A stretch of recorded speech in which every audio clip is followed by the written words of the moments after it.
Hello दोस्तों, welcome back. ओम नमः शिवाय। तो आज मैं आप लोगों से बात करूंगा एक इम्पॉर्टेंट टॉपिक के ऊपर, जो कि है किस तरीके से आप सक्सेस देख सकते हो। और एक कॉम्प्लेक्स तरीके के मैं आपको चार्ट दिखाऊंगा, और इसमें आपको मैं बेसिकली बताऊंगा कि कैसे एक अनएक्सपेक्टेड सक्सेस होता है, जिस पे शायद आपने काफ़ी टाइम से अपनी ज़िंदगी में काम करते गए और फिर आपको ऐसा सक्सेस मिला कि वो आजीवन रह गया। तो इसमें देखिए विपरीत राजयोग भी आता है, क्योंकि देखिए वैसे तो कोई भी रैंडम मैं आपको चार्ट निकाल के दिखा सकता हूँ जहाँ पे ना कि अच्छे ग्रह की महादशा चल रही है, अच्छी चीज़ें हो रही है, और आपको आप बेसिकली गेस कर सकते हैं हाँ ये टाइम पीरियड तो मेरा अच्छा ही होगा, यहाँ पे मुझे अच्छी चीज़ें देखने मिलेगी। बट मैं क्यों आपको आज एक कॉम्प्लेक्स तरीके से चार्ट दिखाऊंगा, जहाँ पे ऐसा देखेंगे तो लगेगा अरे यार यहाँ पे तो सब गड़बड़ हो सकती है, बट वहीं पे हम बोलते हैं ना एक तरीके से सक्सेस छुपा हुआ है। तो काफ़ी टाइम पे हम सोच में पड़ जाता है अरे यार इतना ख़राब प्लेनेट और इसकी महादशा में सक्सेस। तो उसी के बारे में बताऊंगा। उससे पहले देखिए आप सबको जन्माष्टमी में हार्दिक शुभकामनाएं हैं, और कृष्ण भगवान हमें हमेशा ब्लेस करते रहे हम सबको, यही मैं प्रार्थना करूंगा। तो शुरू करते हैं। देखिए सक्सेस जो होता है वो बहुत कुछ देखिए या फेलियर जो बहुत कुछ होता है ना, वो ट्रांजिट एंड महादशा पे डिपेंड करता है।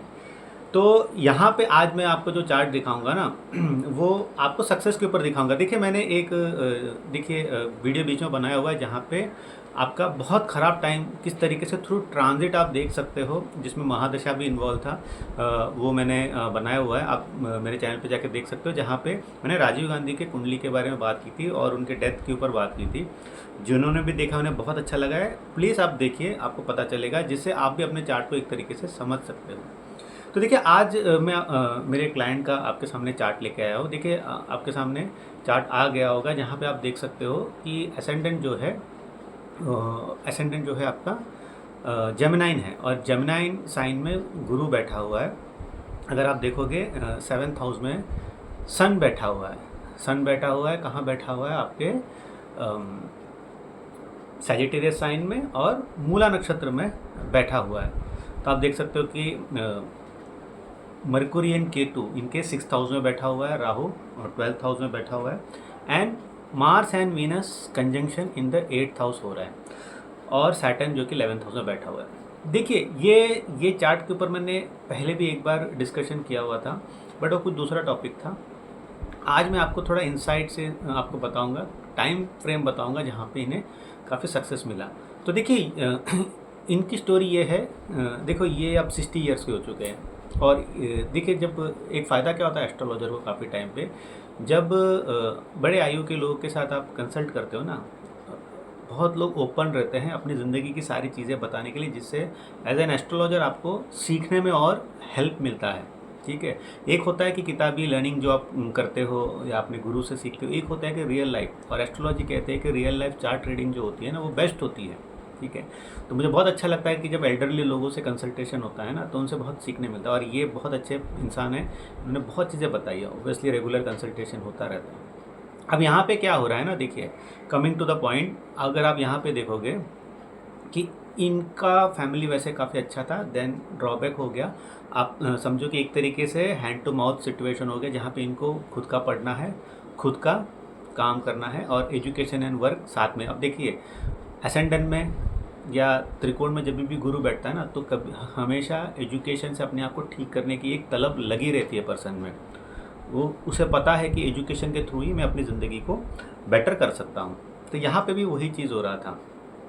तो इनकी जो मिड लाइफ रहती है वो चलती रहती है, काम चलता रहता है, काम चलता रहता है, काम चलता रहता है। ठीक है, अब इनका जो राइज पॉइंट आता है ज़िंदगी में, बहुत टॉप पे जाने का आता है, जहाँ से फिर ये पीछे मुड़ के नहीं देखते। बट वहाँ पे भी कुछ कुछ इश्यूज थे, बट मैं आपको सारी चीज़ें समझाऊंगा। तो इनका जो देखिए, जो इन्होंने टॉप ज़िंदगी के टॉप जो अच्छे टाइम देखा ना, वो इनका केतु का महादशा था। अब आप सोच रहे होंगे छठे घर में स्कॉर्पियन साइन में केतु है, तो इनको कैसे अच्छा कर सकता है। काफ़ी लोग स्कॉर्पियन साइन में राहु और केतु को देख के डर जाते हैं, और कहीं उसकी महादशा आने वाली है तो पैनिक कर जाते हैं। देखिए ये जो प्लैनेट है ना, अगर आपका एक ऐसा टाइम चल रहा है जहाँ पे कुछ ज़्यादा होता नहीं है, ज़िंदगी 5-6 साल ऐसे ही चलती रहती है, और वहाँ पे कहीं केतु और राहु ट्रिगर हो जाए ना आपकी ज़िंदगी को, हमेशा के लिए वो बदल देते हैं। अब इनके केस में भी यही हुआ कि केतु के महादशा शुरू हुई, 2-3 साल हो गए। केतु की महादशा में जब शुक्र की अंतर्दशा आती है, ठीक है, शुक्र की अंतर्दशा आती है, यानी कि अब छठा घर भी एक्टिवेट हो गया, आपका 8वां घर भी एक्टिवेट हो गया। और इनका जो आत्मा कारक है, क्या है इनका आत्मा कारक? इनका आत्मा कारक सूर्य है, और सूर्य भी एक्टिवेट है, और हमारे सक्सेस में बहुत बड़ा रोल हमारे आत्मा कारक का रहता है। तो सूर्य किस तरीके से एक्टिव हुआ? क्योंकि वो केतु के नक्षत्र में है। तो हमेशा याद रखिए, जब भी गुरु की अगर महादशा हो ना, तो उसके नक्षत्र भी एक्टिवेट होते हैं, उसके हाउसेस भी एक्टिवेट होते हैं, जो भी प्लैनेट्स है। तो यहाँ पे आत्माकार का भी एक्टिवेट चल रहा है। अब उसको कुछ रीज़न चाहिए ग्रो करने के लिए।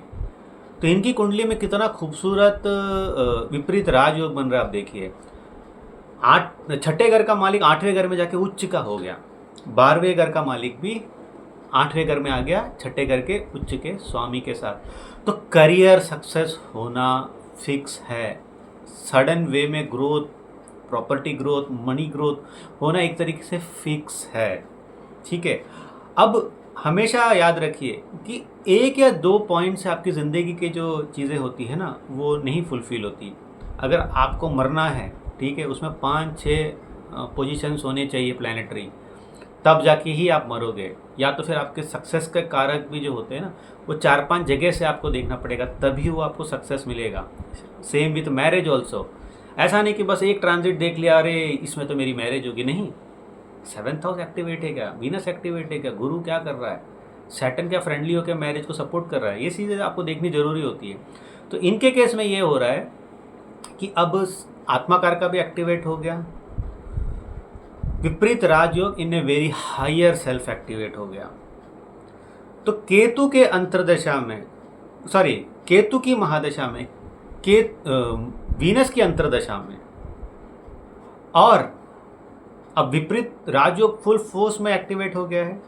अब मैं आपको एज बताऊंगा इनका, ये करीबन 44 की एज में ये सारी चीजें हो रही है, क्योंकि ये कंफर्मेशन है कि Ketu most of the time 33, 35 या इन सम केसेस 42 की एज के बाद ही गुड रिजल्ट्स देता है।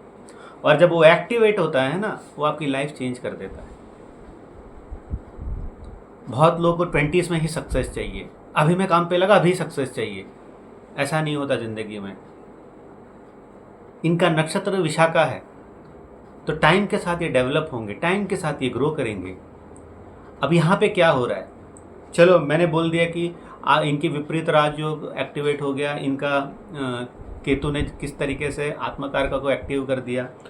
मेन चीज़ क्या हो रहा है, जिस ईयर में इनको ये सारा सक्सेस मिला ना, जहाँ पे केतु की महादशा चल रही है, वीनस की अंतर्दशा चल रही है, विपरीत राजयोग फुल तरीके से एक्टिवेटेड है, उस टाइम पीरियड पे गुरु भी रिटर्न हो गए, असेंडेंट में था, expecting your 5th, 7th and 9th house.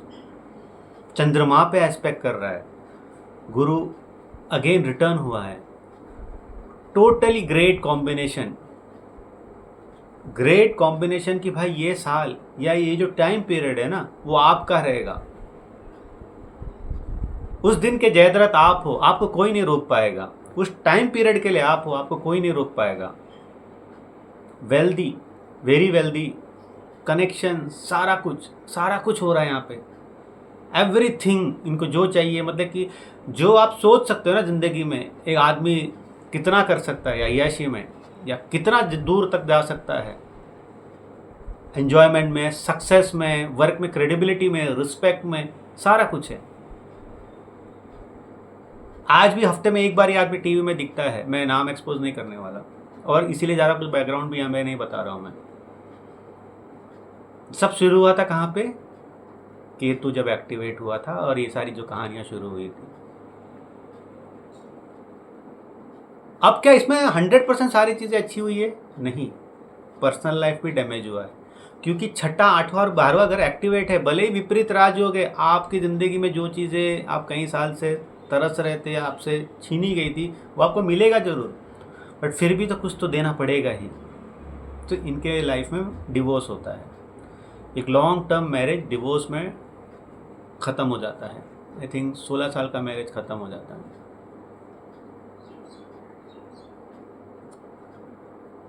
100 रुपये अगर कमाए हो तो 125 रुपया फिर वो लॉस कर देते हैं, क्योंकि इतना अच्छा आपका टाइम चल रहा है कि आप सोचते हो कि मैं क्या कुछ नहीं करूँ ज़िंदगी में। और विशाखा नक्षत्र की टेंडेंसी होती है और करने का। देखिए वही उनका सक्सेस का कारक भी होता है, वही टाइम पे उनकी बीमारी का कारक भी होता है, वही उनका नुकसान का कारक भी होता है। बिकॉज विशाखा नक्षत्र का एक टेंडेंसी होता है टाइम के साथ एक्सपांड होना, एक्सपांड होते ही रहना। कुछ भी हमको एक्सपांशन चाहिए, हर नक्षत्र का होता है। बट जब फिर शुक्र की महादशा आई तो ऑब्वियसली वो जो वेल्थ केतु में इन्होंने बनाया था उसने, आप कह सकते हो कि और मल्टीप्लाई बाय जितना आपको करना है कर लो।